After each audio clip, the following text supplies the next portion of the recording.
Uh, this has been the most boring and inconsequential season of Basketball Wives than this fake fight between Brandy and Duffy. I don't want to bring back the colorist Evelyn Lozada, but y'all gotta get something going on with this cast. It's been 23 weeks of yawn. Jackie Christie acting like a butthead it just doesn't do it like it used to. She's now a crotchety coot.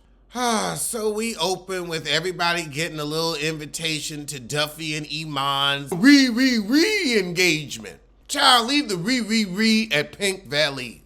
Jen don't want to see Jackie in Mexico, but girl, don't nobody care about this documentary that ain't out over the phallus who fooled you. Oh goodness.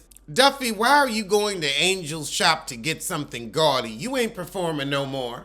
Duffy, you know you've been waiting for Basketball Wives to pay for this engagement and wedding party. Don't act like, oh, we was just waiting because I got married and divorced before. If it wasn't for this show, you would have been hopped on it. You'd already secured the child support, but you wanted Shed Media to pay for them nuptials. Game recognized game, heifer. Over with Nikki Christie, Brooke drops by with her fake plot line. Anybody believe her man actually cheated and they actually breaking up? Is anyone devoted to their divorce? Hands? Hands. Brooke, why are you surprised Jen gave Nikki a stank look at the nail salon when Nikki has been giving her a stank attitude all season? Nikki ain't got nobody else to pick on now that Malaysia said see ya. Uh-oh, Jackie got information that Jennifer was sending her raw footage of her documentate. But I have to agree with Jackie. Jen, I wouldn't put this out. You seem to like sex with scammers. Oh God, they're bringing Black Ink crew back. LA and New York. Now Puma's the star. Over with British, she said I've always lived by don't ask permission, ask for forgiveness. Well, you'll have to ask forgiveness of the court.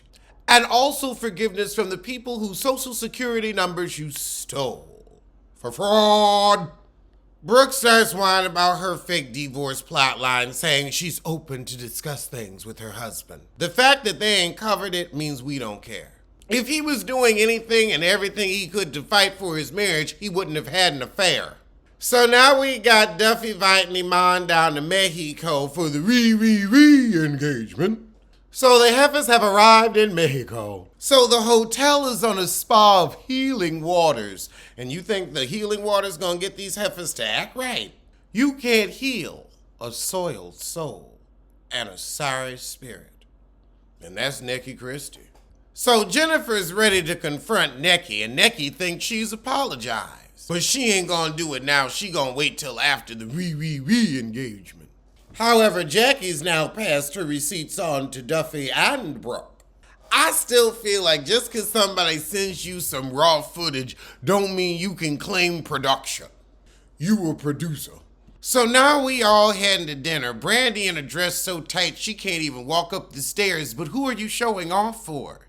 Nikki Pisty? Brandy Maxine, Brown Joe Queen says, well, I worked out things with Duffy. Duffy was like, I don't really know about that, but at least we speaking, so I'ma let it slide.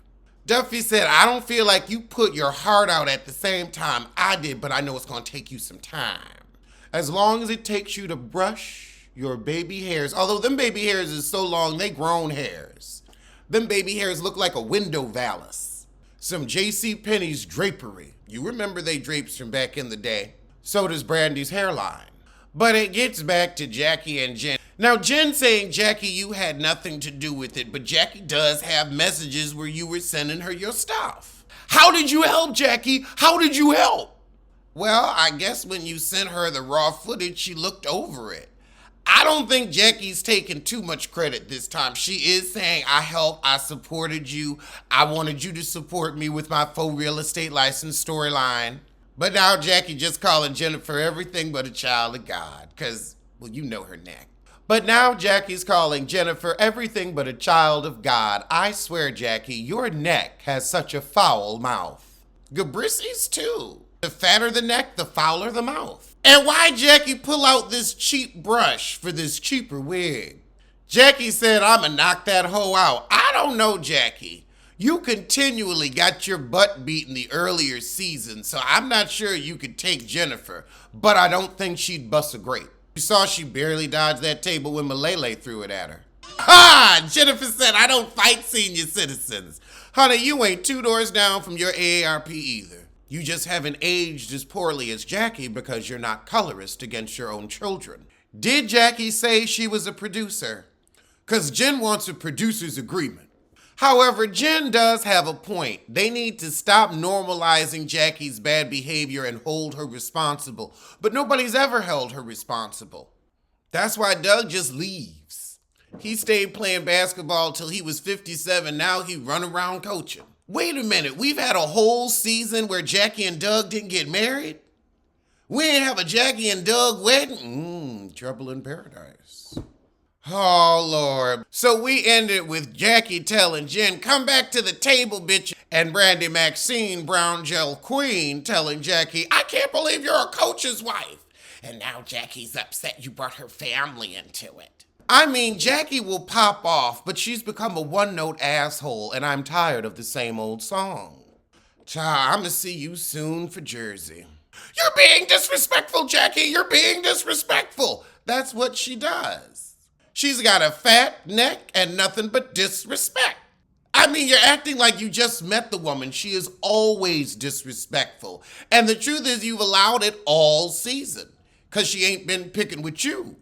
Oh, that was a yawn.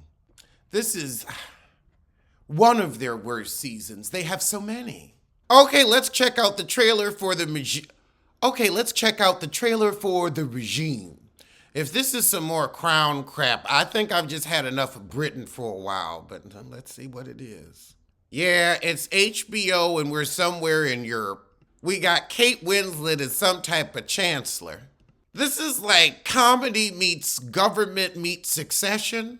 Okay, we got people getting arrested. America's asking the heifer for favors. Okay, that was interesting. I might actually peep at that. I missed out on Succession. I might go back and watch it. But this one, I think I'm going to crack open the first episode. Next up is The Last Voyage of the Demeter. So we got a ship. Okay, so they shipping some magic stuff that don't nobody know about. Okay, so now we got something killing goats on the ship. Now something chasing them around the boat. So it's possessing people, tying people up. It's a hot mess on this boat. Oh, it's Dracula on a boat. So the more he eat people, the bigger he get. And so we got the black doctor who's got to save them all because he's going to kill that Dracula. I would go on a date to see that. Next up is Insidious 5. Oh my God, oh my God, oh my God. I did not know there was going to be an Insidious 5. Did I see Insidious 4? I'm sure I saw Insidious 4, although my favorite is Insidious 2. So it's 10 years later. So we see the Pappy struggling with some memory problems. Because he hypnotized himself to forget the further, he forgot a lot of other stuff too. But you know, a ghost come back to get him and throw him around the room a bit. And then he wake up. So Dalton and the Pappy driving up to college together to reconnect. Dalton's in an art class and he starts drawing them dark figures again.